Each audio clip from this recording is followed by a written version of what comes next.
Gausia committee Bangladesh Sharjah আহ্বায়ক কমিটির আয়োজনে জশ্নে জুলুসে ঈদে মিলাদুন্নবী সাল্লাল্লাহু আলাইহি ওয়াসাল্লাম উদযাপিত হয়। সেপ্টেম্বরের 21 তারিখ রবিবার শারজাহ জেএনপি খানখাইয়ে তৈয়বিয়াত তারার এই মিলাদুন্নবী অনুষ্ঠান অনুষ্ঠিত হয়। বক্তব্য নিয়ে আসছেন আজকের মাহফিলের সম্মানিত প্রধান বক্তা সৈয়দ হোসেন মানিকুর সঞ্চালনায় ও আলহাজ মনসুর আলমের সভাপতিত্বে অনুষ্ঠানের প্রধান অতিথি হিসেবে উপস্থিত আছেন আলহাজ মোহাম্মদ আজম খান। আপনারা একটা নুরানি মাহফিলে আসছেন, যে মাহফিলের মাধ্যমে দুনিয়া আখিরাতটা আমরা পেয়ে থাকবো, এরকম একটা মাহফিলে আপনারা উপস্থিত হয়েছেন। তাহলে এটাকে শক্তিশালী করেন, এটার সাথে সবাই মিলে থাকেন, জামিয়ার পক্ষ নেন, জামিয়ার খেদমত করেন, ইনশাআল্লাহ নিজের জীবন সুন্দর হবে।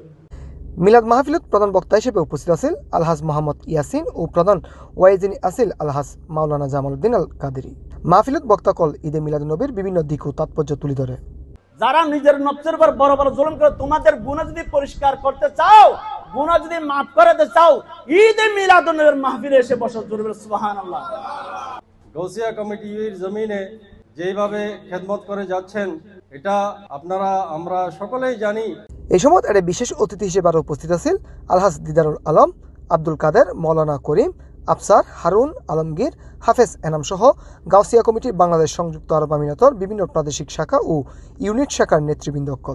যারা আজকে শারীরিক, মানসিক, আর্থিক সকল প্রকার সহযোগিতা দ্বারা আজকের এই মাহফিলকে আমাদেরকে আসার সুযোগ দান করেছেন।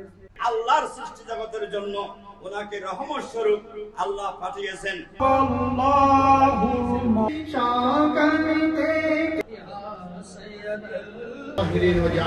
শেষে দেশ, জাতি ও বিয়াক প্রবাসীর উদ্দেশ্যে বিশেষ মুনাজাত ও তাবারক বিতরণের মাধ্যমে অনুষ্ঠানের সমাপ্তি করা হয়।